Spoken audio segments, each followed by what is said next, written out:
अंतर्राष्ट्रीय महिला दिवस की आप सबों को बधाई। अंतर्राष्ट्रीय महिला दिवस 8 मार्च दुनिया की हम तमाम महिलाओं का अपना दिन है। 8 मार्च का इतिहास अपने भीतर महिलाओं के बहुत सारे संघर्षों को दर्ज किए हुए है। मजदूर महिलाओं का संघर्ष जो उन्होंने काम की स्थितियों में सुधार की मांग करते हुए किया था, नागरिक अधिकारों की मांग करते हुए वोट देने का अधिकार हासिल करने का संघर्ष 8 मार्च की याद दिलाता है। युद्ध के खिलाफ शांति की मांग करते हुए महिलाएं 8 मार्च को सड़कों पर उतरती रही हैं और आज भी 8 मार्च हमें अपनी आज़ादी, अपनी बराबरी के संघर्ष को आगे बढ़ाने के संकल्प लेने के दिन के रूप में याद करने की ज़रूरत है। हम सब जानते हैं कि 8 मार्च की शुरुआत सबसे पहले कम्युनिस्ट महिलाओं ने की। क्लारा जेटकिन ने 1910 में इसका प्रस्ताव रखा।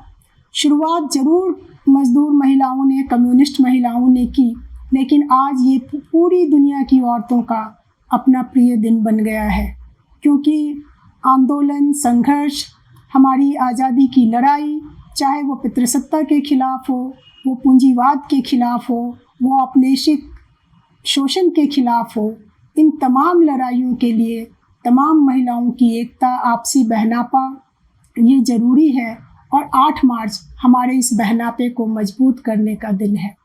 हमारे अपने देश में पिछले 10 वर्षों से जो सरकार चल रही है, ये एक तानाशाह सरकार के रूप में सामने है, जिसने महिलाओं के तमाम अधिकारों को कुचल दिया है। लगातार अत्याचार, बलात्कार की घटनाएं हो रही हैं। कानूनों में ऐसे परिवर्तन किए जा रहे हैं कि महिलाओं को जो अधिकार संविधान के जरिए मिले हुए थे, अपने जीवन जीने के अधिकार, अपनी मर्जी से अपना जीवन गुजारने का अधिकार, इन सारे अधिकारों पर अब पहरा बैठाया जा रहा है। ये बुलडोज़र चलाने वाली सरकार है। दलितों पर, गरीबों पर, अल्पसंख्यकों पर लगातार दमन ढाया जा रहा है। इसलिए 2024 के चुनाव में इस सरकार को सत्ता से बाहर करना 8 मार्च के संकल्प का ही हिस्सा है।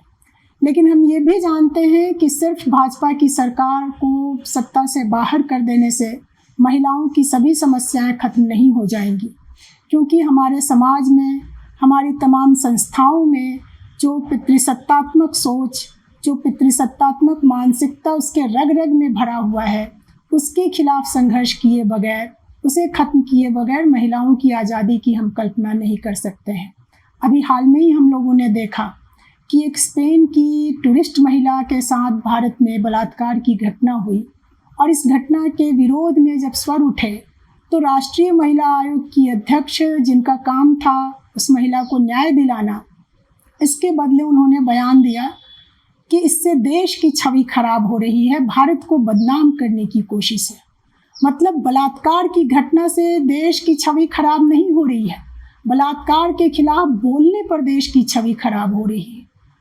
साफ है कि जो मनुस्मृति की समझदारी है कि औरतें चुप रहें, सिर झुकाकर रहें, उन पर जो भी अत्याचार हो वो चुपचाप रहें, विरोध न करें, इस समझदारी को ही आज इस देश में लागू करने की कोशिश हो रही है। तो इसके खिलाफ हम महिलाओं को लड़ना होगा।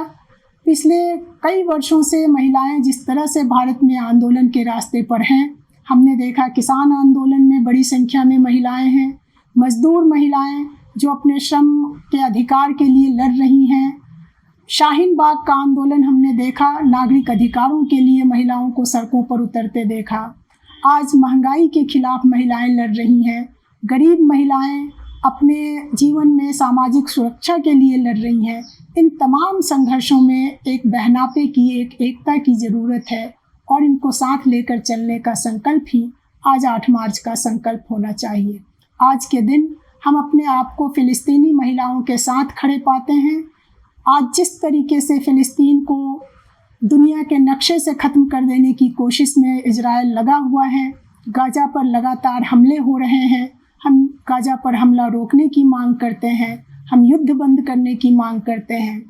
दुनिया में जहाँ कहीं पूंजीवादी लूट के लिए ये युद्ध हो रहा है, हम यूक्रेन में युद्ध बंद करने की मांग कर रहे हैं। हम तमाम दुनिया में शांति के लिए, महिलाओं के अधिकार के लिए संघर्ष को आगे बढ़ाने का आज संकल्प लें। 8 मार्च के दिन एक बार फिर आप सबों को बधाई। संघर्ष के रास्ते पर हम आगे बढ़ें। इनकलाब जिंदाबाद।